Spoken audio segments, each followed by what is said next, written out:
Bueno, y el mundo político comienza a reactivarse tras las vacaciones. Por ejemplo, la Democracia Cristiana ahora está nuevamente con su presidente, absolutamente en ejercicio, el senador Ignacio Walker, que se ha reintegrado a la contingencia nacional y nos acompaña en resumen ejecutivo de SER Chile. ¿Cómo está, senador? Buenas tardes. Muy bien, muy buenas tardes, Daniel. Senador, hay varios puntos que tiene que resolver en la Democracia Cristiana prontamente. Uno de ellos es el reemplazo de Jimena Rincón, de la senadora que va a asumir como nueva ministra secretaria general de la presidencia. Concretamente, ¿qué resolución se tomó o se conversó hoy en esta reunión de la mesa? Básicamente, Daniel, la mesa del partido por unanimidad ratificó lo que ya habíamos decidido hace 2 semanas, antes de vacaciones, de proponer la mesa al Consejo Nacional del Partido, que es la máxima instancia en esta materia, previa consulta a la región del Maule, el nombre de la o el, ¿no es cierto?, senador o senadora que va a reemplazar a la senadora Jimena Rincón. O sea, la mesa va a proponer un nombre y el Consejo lo va a ratificar. Previa consulta a la región del Maule. Muy importante la consulta. Esto parte el jueves. El jueves va a estar el secretario nacional del partido, conversando con los 2 distritos, con la directiva regional, con las 11 directivas regionales, para ver qué está pensando nuestros amigos, camaradas, ¿no es cierto?, demócratas cristianos de la región del Maule. Así que no tenemos apuro porque la Constitución señala que solo que se produce la vacante, y eso es el 11 de marzo, el partido tiene que designar un ciudadano, dice, en este caso un militante, para reemplazar a Jimena Rincón. ¿Por qué se descartó la posibilidad de hacer algún tipo de elección interna o de elección primaria dentro al menos de los militantes del partido? No hemos descartado nada. Daniel, estamos abiertos a cuál sea la fórmula más importante o más legítima de consulta. Por eso vamos a ir este jueves a preguntarle a los camaradas de la región, ¿no es cierto?, qué piensan ellos. Tenemos 11 directivas comunales, 2 distritales, 1 regional. Si hay un partido en Chile, Daniel, en los últimos 3 años y medio, que ha tenido mecanismos de consulta participativo, primaria, etcétera, para concejales, alcaldes, diputados, senadores, eso es la Democracia Cristiana. Así que tenemos harta experiencia en esa materia. La decisión de la mesa hoy no es realizar una elección interna para elegir al nuevo senador. Es que el artículo 52, inciso 3 de la Constitución dice que el partido decide. De hecho, han ocurrido 5 casos en los últimos 5 años, ¿cierto?, en nuestro país, y los partidos han decidido sus órganos regulares. Lo adicional, lo propio, lo característico de nuestra decisión, que no va a ser en Santiago, puertas adentro, entre 4 paredes, sino que va a ser previa consulta con la región del Maule, y tenemos de aquí a marzo, al 11 de marzo, o incluso después, ¿no es cierto?, ojalá el 11 de marzo, para tomar esa decisión. ¿Va a haber candidatos? Porque evidentemente hay nombres que ya están circulando, está el nombre de Mariano Fernández, está el nombre de Laura Albornoz, entre otros. ¿A esos candidatos se les va a entrevistar? ¿Va a haber algún tipo de instancia para Lo que vamos decidir? a discutir, mesa, Maule, consejo, primero, perfiles. Segundo, criterios. Tercero, nombres. Afortunadamente hay varios nombres, si no tuviéramos ninguno yo estaría más preocupado. Está Mariano Fernández, está Manuel Antonio Mata, está Soledad Alvear, está Laura Albornoz, se ha hablado de Roberto León, de Pablo Lorenzini, que son diputados de el Maule Norte. O sea, hay varios nombres que se han presentado, que están ahí, y lo importante es un mecanismo que tenga mucha legitimidad, ¿no es cierto?, y que designe, elija una persona que además vaya a ser muy competitiva en 4 años más, porque este periodo termina en 4 años más. Claro, ahora, pero si se le designa, sencillamente, más allá de que haya consultas, que puede ser muy legítima, al final se le va a designar, lo va a designar la mesa ratificado por el Consejo. O sea, lo decide el Consejo, a propuesta de la mesa. ¿Es una decisión que sea completamente legítima y participativa? Yo creo que sí. Ahora, ¿qué es lo que es completamente legítima o participativa? Podemos discutirlo, pero le insisto, la trayectoria de la democracia cristiana, no solo los cargos de representación popular, la mesa que yo dirijo, desde hace 3 años y medio, Daniel, fue elegida sobre la base de un militante, un voto.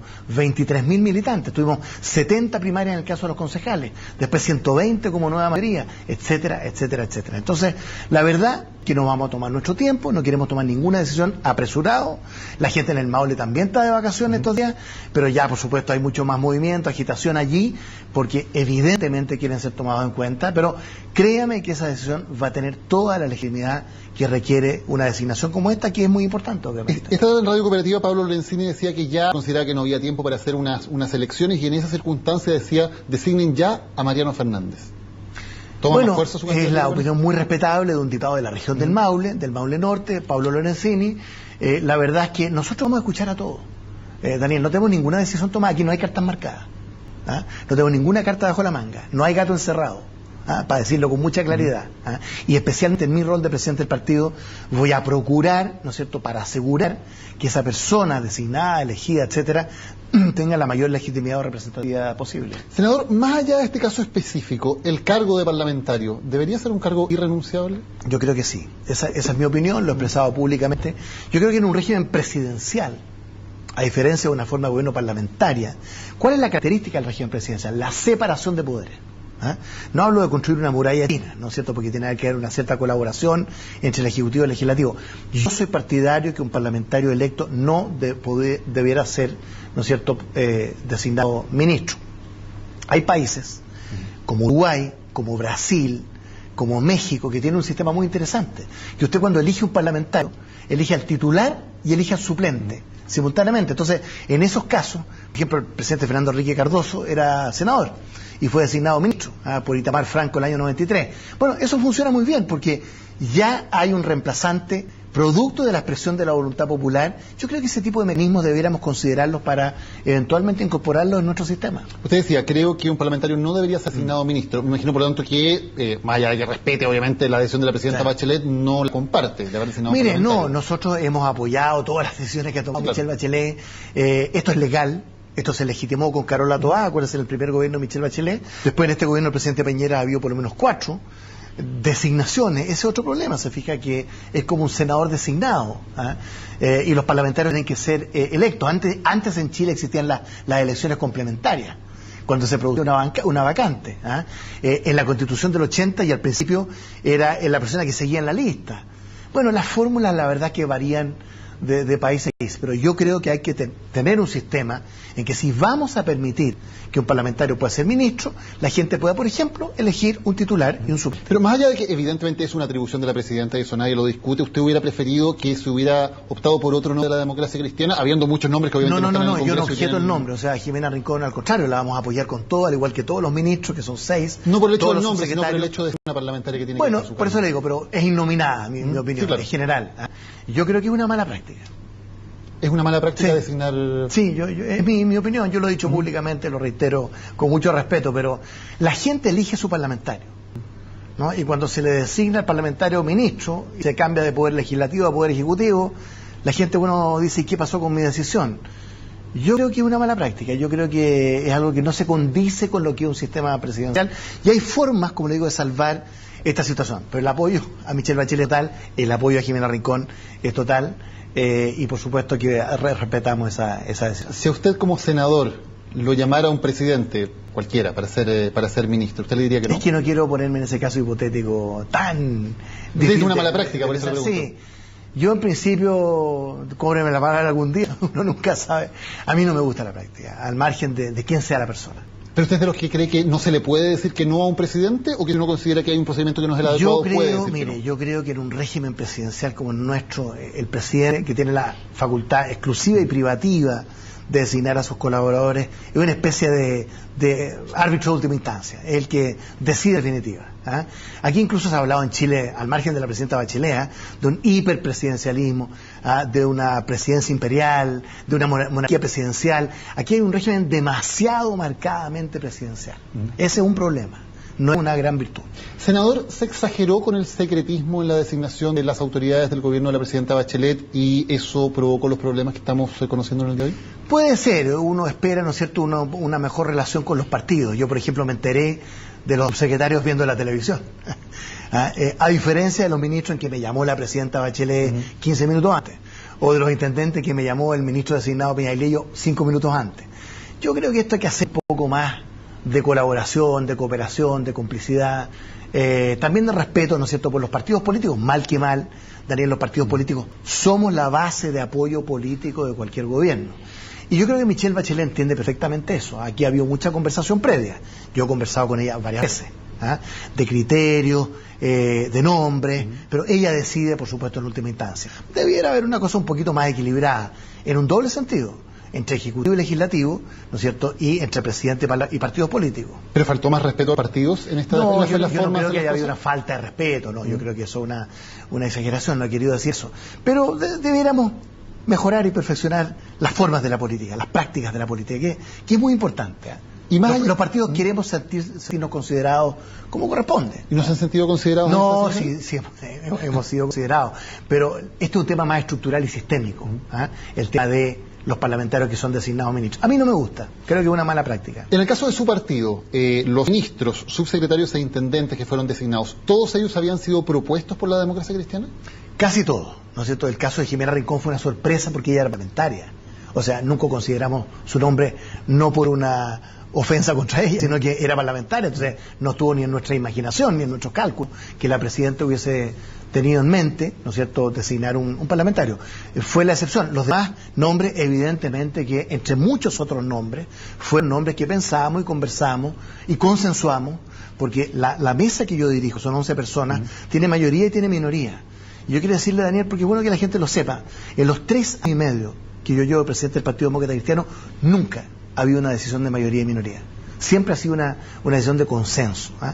Y en este caso de unanimidad, en el apoyo que le hemos dado a Michelle Bachelet y los 70 cargos que ella ha designado, 23 ministros, 32 subsecretarios, 15 intendentes, un tremendo elenco, son 7 partidos, no es una decisión fácil. Y entonces, para dejar absolutamente claro, salvo el caso excepcional de Jimena Rincón, por la razón que parlamentaria, claro, salvo ellos, todos los demás nombres habían sido propuestos por la democracia cristiana. Yo creo que sí, que todos habían sido conversados de una u otra manera, sí, no pienso en ninguna excepción. ¿Se les pasaron a ustedes también entonces los problemas que luego aparecieron sobre algunos de esos nombres? Mire, esto lo resolvimos hoy día en un triple sentido.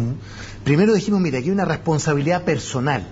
Cualquier persona que aspira o que es propuesto para un cargo, tiene que saber decir oportunamente, mire, si hay alguna inhabilidad o un eventual conflicto de interés. Hay una responsabilidad personal. Segundo, el partido tiene que ser una especie de filtro, asumiendo nuestra propia autocrítica. ¿Ustedes no lo hicieron eso? No, porque son personas no tan conocidas en el partido. Oiga, aquí estamos hablando, Daniel, de 3 o 4 personas de 70, a propósito. Aquí hay un tremendo elenco ministerial, de ministros, de subsecretarios, de intendentes. Y tercero, está el control preventivo que hace el propio comando, equipo presidencial, que me consta que fue muy riguroso. Esto se demoró 2 o 3 días, lo de los intendentes, ¿usted se acuerda? Porque no creo que sea una infidencia, se cayeron algunos nombres. ¿Por qué se cayeron? Cuando se hicieron esos chequeos, esos controles, que había una querella, que había una deuda impaga, que había una multa, que había alguna inhabilidad, ¿se fija? Ahora, muchas veces la gente postula de buena fe, creyendo que tal o cual situación no es motivo de inhabilidad. No somos un coro de ángeles ni somos perfectos. Pero deberían, somos seres humanos. Por ejemplo, el subsecretario de Agricultura designado, ¿debió haber avisado que tenía un problema pendiente? Seguramente sí. Yo tengo mucho respeto por Hugo Lara, el presidente del Frente Profesional y Técnico, una persona que tiene mucho mérito. Todo esto que ha aparecido, bueno, francamente, se lo digo responsablemente, lo desconocíamos. Seguramente. Bueno, pero es que cuando los nombres circulan y la gente sabe que sus nombres circulan y son considerados, uno tiene que tener ahí una cierta deferencia muy particular, ser muy estricto en el sitio de la autoexigencia, ¿no? Ahora vamos a hacer firmar, lo acordamos hoy día, a toda persona que aspira o que es postulada a un cargo, una declaración que yo no tengo inhabilidades o conflictos de interés para desempeñar tal cargo. Es un primer filtro, ¿no es cierto? Que la gente siempre actúa de buena fe, incluido por supuesto Hugo Lara. ¿Y Hugo Lara tiene una inhabilidad para ejercer la Yo no soy quien para hacer ese juicio. Mire, le puedo asegurar lo siguiente, Daniel. El 11 de marzo vamos a tener el mejor equipo en todos los niveles. Y seguramente la presidenta, que tiene una facultad privativa y exclusiva, y que nosotros respetamos, seguramente hará algún ajuste marginal, ¿no es cierto?, de aquí al 11 de marzo. No tiene por qué ser antes, tenemos tiempo para ver esta situación. Esto es parte del proceso democrático. Hoy día hay una sociedad no solo empoderada, como se dice, la información fluye, las tecnologías permiten entrar a Google, poner el nombre de una persona y conocerle la vida. Por eso llama la atención que no se haya hecho por parte de las autoridades del gobierno entrante, ¿no? No es que no se haya hecho, me consta que se ha hecho. A veces estos procedimientos fallan. Son imperfectos, somos seres humanos. ¿Es cierto que el subsecretario de Agricultura ya presentó su renuncia? No me consta. ¿No le ha presentado al partido? ¿No le ha dicho al partido que su nombre no debe ser considerado? Pero mire, yo doy fe de que Hugo Lara es un gran militante, además de una gran persona. El presidente, como le digo, del Frente Profesional y Técnico. Yo tengo muchas palabras de respeto, de gratitud hacia él. Siempre ha sido un militante no solo disciplinado, sino que un dirigente muy destacado. Pero ustedes se enteraron por la prensa de la situación que él tenía. El caso de la subsecretaria de las Fuerzas Armadas, también designada, el tema de las acusaciones que pasan sobre su padre, ¿era conocido? No, o sea, para nada. La primera cosa que sea a través de la prensa. Como digo, estamos en una sociedad abierta, la sociedad democrática. Ahora, francamente, en el caso que usted menciona, Daniel, o sea, hacer responsable a la hija por las actuaciones del padre, en cualquier orden de cosas. Yo creo que eso ocurre en Corea del Norte, a lo mejor, o en algún régimen estalinista o fascista del pasado. Yo no quiero exculpar ni inculpar a nadie, pero le digo, el caso que usted menciona, bueno, o sea, a mí me parece como un tema ético, tratándose de cualquier caso. que no podemos hacer responsable a una persona por las actuaciones de su padre o madre. Pero ella sí debería pronunciarse al respecto. Yo no quiero personalizar, Daniel. Escúchame, pero no quiero ir a ningún caso personal, porque más bien aquí hemos hablado de criterios generales, las lecciones que hemos aprendido, la autocrítica que hemos hecho, la parte de la responsabilidad que hemos asumido. Estamos tomando muchas precauciones porque quedan como 1000 designaciones, van 70. Pero faltan gobernadores, CEREMI, jefes de servicio, todos los cargos regionales, provinciales. ¿Y todo eso estará listo para el 11 de marzo? Absolutamente. La presidenta Bachelet ha sido tajante. Y yo comparto absolutamente esa decisión. Ella ha dicho, yo quiero que mi gobierno esté en sus marcas el 11 de marzo. Para hacer la pega, porque solo en los primeros 100 días tenemos 56 medidas que tomar. ¿Coinciden que faltó un vocero, alguien que desde el gobierno entrante enfrentar estas semanas que han sido tan complejas y donde solo ha habido silencio de parte de la administración? Yo he escuchado su opinión hoy día porque vengo llegando de una vacaciones que estuve bien desconectado, afortunadamente, del acontecer político. Mire, puede que haya habido un cierto vacío. Ahora, yo pido lo siguiente, Daniel, le pido a la ciudadanía, a los televidentes, que evaluemos y juzguemos a Michelle Bachelet por los hechos posteriores al 11 de marzo, porque este gobierno empieza el 11 de marzo y no anteriores. Esto es una etapa preliminar, ¿no es cierto? Puede que haya que hacer algún ajuste, puede que haya cometido algún error, seguramente. Y eso hay que asumirlo con mucha humildad. Y la gente valora eso. Sí. ¿El Partido Comunista le parece que en sus actitudes generales durante estas semanas ha sido completamente 100% leal con el gobierno del cual va a formar parte? Yo espero que el Partido Comunista y los 7 partidos que formamos parte de la nueva mayoría, desde el primero hasta el último día, ¿no es cierto?, seamos leales al gobierno de Michelle Bachelet. Yo le voy a asegurar, porque yo respondo por la democracia cristiana, que nosotros vamos a ser leales del primero hasta el último día. Ok, pero diputados comunistas han cuestionado a la subsecretaria de Educación, que tuvo que renunciar, digamos, al cargo que había sido designada, han cuestionado también a un intendente. ¿Es eso lealtad con el gobierno? Mire, yo creo que nosotros nos debemos no solo una lealtad con el gobierno, sino cierta lealtad recíproca. O sea, por ejemplo, usted sabe que nosotros respecto al Partido Comunista siempre dijimos esto va a ser una decisión de la presidenta Bachelet. Cuando ella designó a Claudia Pascual como ministra, bueno, nosotros la recibimos con mucho beneplácito. Además me parece una persona excelente, le quiero decir. Barraza, el subsecretario de Previsión, también hemos sido muy respetuosos. Entonces, yo creo que también nos debemos una lealtad recíproca. No solo hacia Michelle Bachelet y el gobierno, por cierto, sino que también entre nosotros como partidos políticos. ¿Y esa lealtad recíproca ha existido durante este mes de febrero? Yo quiero pensar que sí. Desconozco todas las declaraciones que se hayan hecho sobre esta materia, pero nosotros, y yo insisto por mi partido, hemos sido particularmente respetuosos y deferentes hacia el resto de los partidos de la nueva mayoría en todas las designaciones, las 70 que ha realizado Michelle Bachelet, y lo hemos hecho público, y esto ha sido unánime en la Mesa Nacional del Partido. Senador Walker, gracias por haber estado hoy en Resumen Ejecutivo. Encantado, Daniel. Muchas gracias. Buenas tardes. Vamos a hacer una pausa y ya volvemos con más aquí en CNN Chile.